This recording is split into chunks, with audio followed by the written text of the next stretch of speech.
Hey, hello, and welcome to today's GFG problem of the day. Hope you're doing well. So let's see today's problem: lowest common ancestor in a BST. Okay. So what the problem is saying is we'll be given a BST and we'll be given two nodes. Okay, N1 and N2. Okay.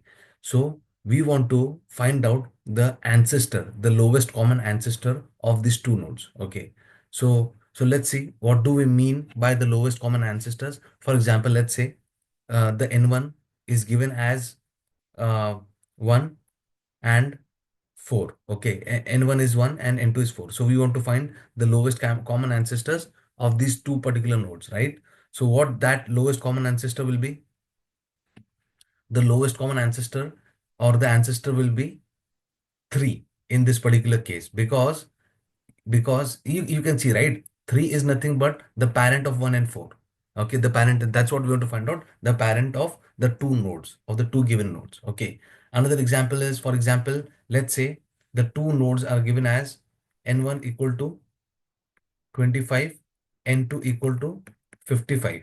Okay, so if you see, so where is 25 and where is 55? 55 is here and 25 is here. So what is the lowest common ancestor, or what is a parent? What is the parent of these two? So the parent of these two, or the lowest common ancestor will be 40, right? Right? So how can we say that 40 is a parent? Because see, because 25 is on the left children, is part of the left children of 40, and 55 is part of right children of 40. Okay, and that is why we can say that 40 is the lowest common ancestor. So I hope you have got the ask. Now let's see the approach. Okay, so let's go with the approach first, that we have been asked this particular one. If n1 and n2 are 4, right? So what are we going to do? We're going to start with root. Okay, we're going to start with root and we're going to do some checks. For example, if n1 dot data, if n1 dot data, if it is if it is less than root dot data, what is root dot data here? Root dot data is 20.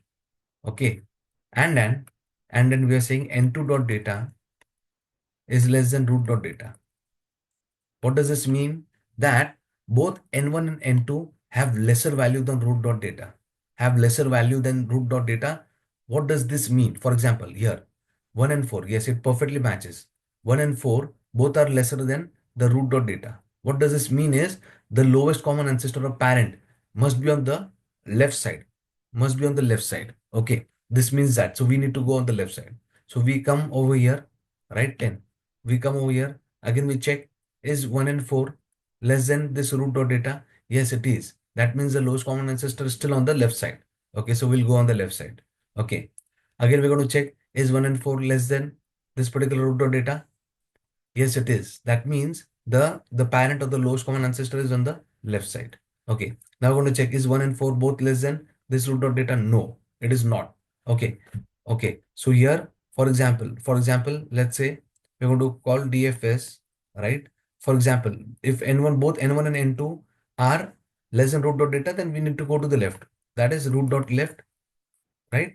N1 and N2. This is comma, right? This is comma. Okay. So that's what we are saying. For example, both N1 and N2 are less than root dot data, then we came on left, right? That's what we want to do, root dot left. Else, what do we say? Else, if both, else if, for example, else if, else if N1 dot data is greater than root dot data and N2 dot data both are greater than root dot data, right? In this case, the lowest common ancestor or the parent must be on the right side. So we're going to go to the right, root dot right. So this is the pseudocode I'm writing, N1 and N2, right? Else, else we have found our lowest common ancestor. Both it is not matching. It is not matching. Then we will return root, right? This is what the pseudocode is. We will return root. Now in this case, right? So both of them are not matching. So this, neither in this particular case, root is 3, neither N1 and N2, which is 1 and 4, both are not less than root of data. This both n1 and n2 also not are greater than root dot data. So when the condition comes wherein one n1 is less than n1 dot data is less than root dot data, and then n2 dot data is greater than root dot data. When this condition arises, that means this particular root is a parent node. So you can see it, right? 1 is less than 3 and 4 is greater than 3. That means we have found our parent, or we have found our lowest common ancestor. Okay, so this is a pseudocode. Let's quickly try run with another case. Okay, so here n1 and n2 both are so this, let's take this particular example. So we're going to check here. We'll start with the root 20. So both n1 and n2 are greater than 20. So we have to go, that means the parent must be, or the LCA, or the lowest common ancestor must be on the right side. So we're going to go to the right side, right? Now we're going to check, is n1 and n2, is n1 greater than root dot data? No, it is not, right? Right? Is n2 greater than root dot data? Yes, it is, right? So one is lesser, right? One is lesser than 40 and one is greater than 40. That means we have found our LCA, which is this particular node. Okay. And hence we are going to return 40. Okay. So I hope you've got the intuition. Okay. So let's go and code. I think now you've got the pseudo code. Now you'll understand better with the code. Just one request to please subscribe to the channel, like the video. Okay. As I've tried to make it very easy for you. So let's quickly code. Simple. So first of all, let's write the base condition. If root equal to null, then we want to return null, right? Now we're going to check here if n1 dot data is less than root dot data, and n2 dot data is less than root dot data. That means the LCA must be on the left side. So we want to go on the left side. Return LCA root dot left. So first I'll show the Java code followed by C++ n1 comma n2, right? Else if n1 dot data, if it is greater than root dot data, right?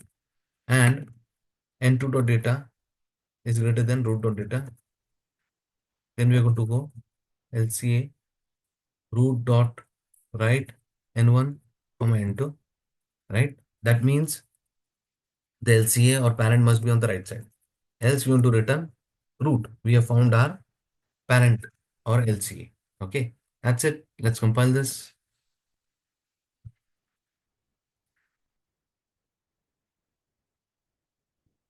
Let's submit.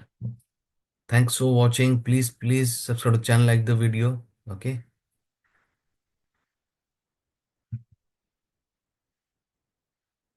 Okay, thanks for watching. Let's quickly see the C++ code. Here's the C++ code. If there's a base condition, it's almost same, right? Only we have arrows and asterisks, right? In C++, right? Rest the logic remains the same. I'll also attach the code in the description section. Thanks for watching. Please subscribe to the channel, like the video. I wish you a very happy, healthy, wealthy, and a great day. Thank you so much.